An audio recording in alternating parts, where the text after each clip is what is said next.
तो हेलो दोस्तों, आप कैसे हैं? आज आपके लिए एक शानदार क्लास लेकर आ चुके हैं। इस क्लास में आपको चतुश्रेणी एग्जाम जो आपके सितंबर अक्टूबर में होने वाले हैं, 2025 सितंबर अक्टूबर में होने वाले हैं, इससे संबंधित आपके लगभग सिलेबस भी जारी हो गया है। लगभग 52,000 पदों पर यह भर्ती होने वाली है। तो इस भर्ती में सेलेक्टेड होने के लिए आपको एक विषय कंप्यूटर को भी क्लियर करना होगा। तो यही विषय लेकर आए हैं, कंप्यूटर। लगभग 11 से 12 दिनों के अंदर आपके कंप्यूटर संपूर्ण क्लियर करा देंगे। लगभग कितने 12 टॉपिक है? लगभग 12 टॉपिक हैं कंप्यूटर के आपके चतुश्रेणी एग्जाम में, जिसमें से आपको आज प्रथम टॉपिक लेकर आ चुके हैं कि कंप्यूटर सिस्टम का अवलोकन। इस कंप्यूटर सिस्टम के अवलोकन के लगभग 40 से 45 क्वेश्चन आपको इस क्लास में देखने को मिलेंगे। इस 40 से 45 क्वेश्चन के बाहर एक भी क्वेश्चन नहीं आएगा। तो इस क्लास को शुरू करते हैं। तो बढ़ते हैं पहले प्रश्न की ओर। तो पहले प्रश्न की ओर बढ़ने से पहले इस वीडियो को लाइक कर देना और इस चैनल को सब्सक्राइब कर देना। तो बढ़ते हैं पहले प्रश्न की ओर। तो आ चुके हैं पहले प्रश्न की ओर कि सीपीयू में कंट्रोल यूनिट का कार्य है मध्यवर्ती परिणामों का प्रबंधन करने के लिए, मेमोरी भंडारण का प्रबंधन करने के लिए, सीपीयू के भीतर डेटा और निर्देशों के प्रवाह का प्रबंधन करने के लिए, या स्क्रीन पर छवियों प्रदर्शित करने के लिए छवियाँ। तो इसका आंसर होगा सी, सीपीयू के भीतर डेटा निर्देशों का प्रबंधन करने के लिए। ये क्वेश्चन आपके लिए मोस्ट इंपोर्टेंट क्वेश्चन होने वाला है। ये क्वेश्चन, ये 40 से 45 क्वेश्चन आपके लिए मोस्ट इंपोर्टेंट साबित होने वाले हैं, क्योंकि इससे बाहर कुछ नहीं जाएगा एग्जाम में। जो एग्जाम में छपे, जो पुराने एग्जाम में छपे हुए हैं वो सभी क्वेश्चन लेकर आया हूँ मैं। जो पुराने एग्जाम में छपे हैं वो सभी क्वेश्चन आपके एक इस क्लास में लेकर आया हुआ, और इससे आगे भी क्लासें ली जाएगी।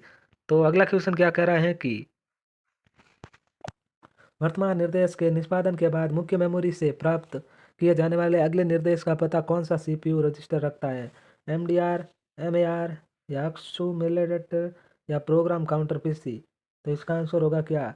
तो इसका आंसर होगा डी, प्रोग्राम काउंटर पीसी ध्यान रखता है सीपीयू का, सीपीयू रजिस्टर करता है, रखता है। बढ़ते हैं अगले क्वेश्चन की ओर। एएलयू में कितने उपखंड होते हैं? एएलयू में कितने उपखंड होते हैं? आपको एएलयू की फुल फॉर्म भी पूछ सकते हैं। एएलयू में लगभग कितने, दो दो उपखंड होता है। तो इसका आंसर एक होगा, ए होगा। बढ़ते हैं अगले क्वेश्चन की ओर। अगला क्वेश्चन आ चुका है, dot matrix, desk jet, laser और इंजेक्ट किस प्रकार के कंप्यूटर हार्डवेयर से संबंधित है? मॉनिटर, हेडफोन्स, पेन ड्राइव, या प्रिंटर। तो इसका आंसर होगा प्रिंटर, डी आंसर होगा, प्रिंटर से संबंधित है। बढ़ते हैं अगले क्वेश्चन की ओर। अगले क्वेश्चन की ओर, निम्नलिखित में से कौन सा आउटपुट डिवाइस नहीं है? मॉनिटर, टच स्क्रीन, प्रिंटर, या प्लॉटर। इसका इसका आंसर तो आप आसानी से दे सकते हैं। इसका आंसर होगा टच स्क्रीन, बी आंसर होगा, टच स्क्रीन। बढ़ते हैं अगले क्वेश्चन की ओर। और अगला क्वेश्चन क्या कह रहा है कि निम्न में से कौन पॉइंटिंग डिवाइस का उदाहरण है? Light pen, punch hole device, scanner, या कीबोर्ड। तो इसका आंसर होगा, पॉइंटिंग डिवाइस का उदाहरण है। तो इसका आंसर होगा स्कैनर, सी। इसका आंसर सी होगा। बढ़ते हैं अगले क्वेश्चन की ओर।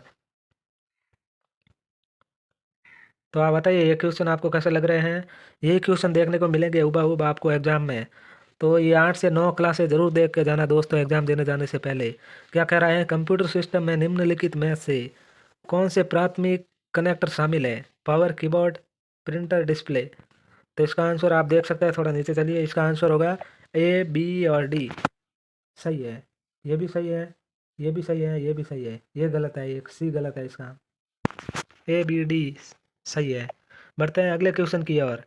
अगला क्वेश्चन आ चुका है कि डॉट मैट्रिक्स प्रिंटर किसका उदाहरण है? इम्पैक्ट प्रिंटर, नॉन इम्पैक्ट, या थर्मल प्रिंटर, या प्लॉटर। डॉट मैट्रिक्स, तो इसका आंसर होगा इम्पैक्ट प्रिंटर का उदाहरण है, इम्पैक्ट प्रिंटर। ये आंसर होगा इसका, इम्पैक्ट प्रिंटर। बढ़ते हैं अगले क्वेश्चन की ओर। अगला क्वेश्चन आ चुका है, एक शानदार क्वेश्चन आ चुका है कि प्लॉटर का किसके लिए उपयोग किया जाता है? पत्र मुद्रण, संख्या मुद्रण, या पत्र एवं संख्या मुद्रण, या चित्रांकन एवं मानचित्र मुद्रण, या चित्रांकन एवं मानचित्र मुद्रण। तो इसका आंसर होगा डी। ये देखिए कितने शानदार क्वेश्चन है। प्लॉटर का इस्तेमाल किस लिए किया जाता है? ये क्वेश्चन आ सकता है आपके एग्जाम में। चित्रांकन एवं मानचित्र बनाने के लिए प्लॉटर का इस्तेमाल किया जाता है। बढ़ते हैं अगले क्वेश्चन की ओर।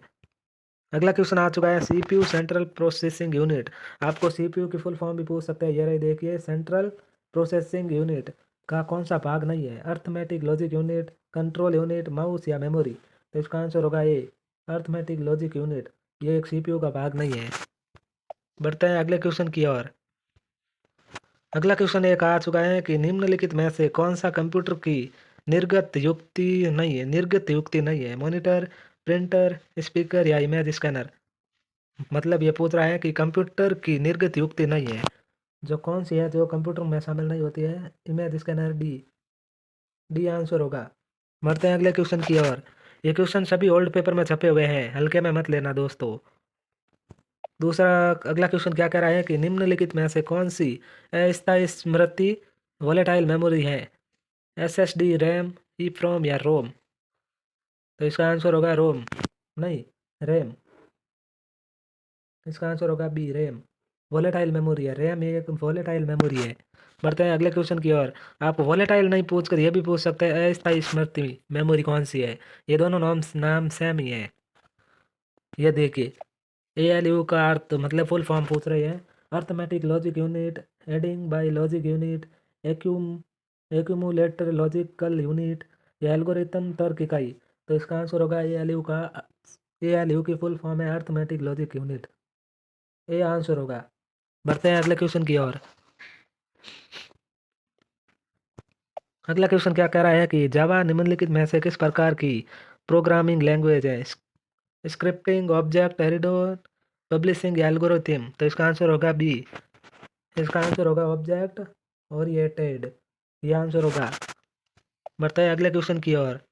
तो आज लगभग 40 से 45 क्वेश्चनों में आपका फर्स्ट टॉपिक क्लियर हो जाएगा, और कल कल दूसरे टॉपिक के बारे में बात करेंगे। ऐसे ही लगभग आपसे आपके 9 से 11 टॉपिक है जो जल्द ही क्लियर करा दिए जाएंगे।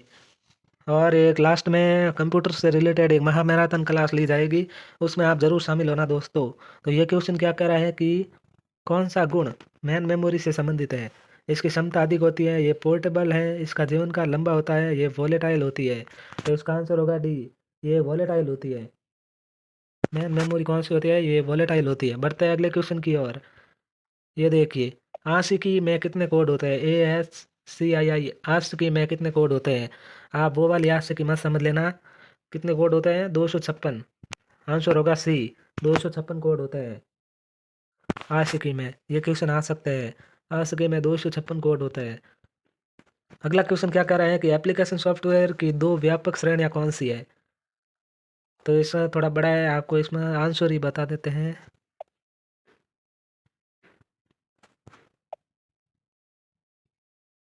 तो इसका आंसर होगा डी, डेटाबेस प्रबंधन सॉफ्टवेयर और स्प्रेडशीट सॉफ्टवेयर।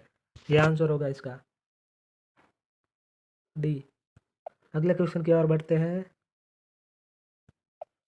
क्या कह रहा है? शैक्षिक अनुसंधान में सबसे अधिक किस तकनीकी का उपयोग किया जाता है? प्रश्नावली, साक्षात्कार, अवलोकन या समाज मिति? तो इसका आंसर होगा अवलोकन। अवलोकन तकनीकी का सर्वाधिक प्रयोग किया जाता है शैक्षिक अनुसंधान में, अवलोकन तकनीकी का। बढ़ते हैं अगले क्वेश्चन की ओर। रैम को कहा जाता है volatile memory, non volatile, cache memory या सभी? तो इसका आंसर होगा ए, रैम को वोलेटाइल मेमोरी कहा जाता है। बढ़ते हैं अगले क्वेश्चन की ओर। और अगला क्वेश्चन आ चुका है कि एक सीडी में कितने डेटा को जमा किया जा सकता है? 500 MB, 700, 400 या 600? मतलब एक सीडी होती है, उसमें लगभग कितने डेटा को जमा किया जा सकता है? ये जैसे सीडी होती है, इसमें कितने डेटा को जमा किया जा सकता है? तो इसका आंसर होगा बी, 700 MB डाटा को जमा किया जा सकता है। बढ़ते हैं अगले क्वेश्चन की ओर कि इंटरनेट की सुविधा भारत में किस वर्ष शुरू हुई? 1989, 1946, 1945 या 1986? तो इसका आंसर आप कमेंट में देंगे। ये तो आंसर आप कमेंट में दे सकते हैं, तभी मानूंगा कि आप कंप्यूटर में कितने इंटेलिजेंट हैं। तो मिलते हैं एक नेक्स्ट वीडियो के अंदर, तब तक वीडियो को लाइक कर देना और इस चैनल को सब्सक्राइब कर देना। तो गुड बाय।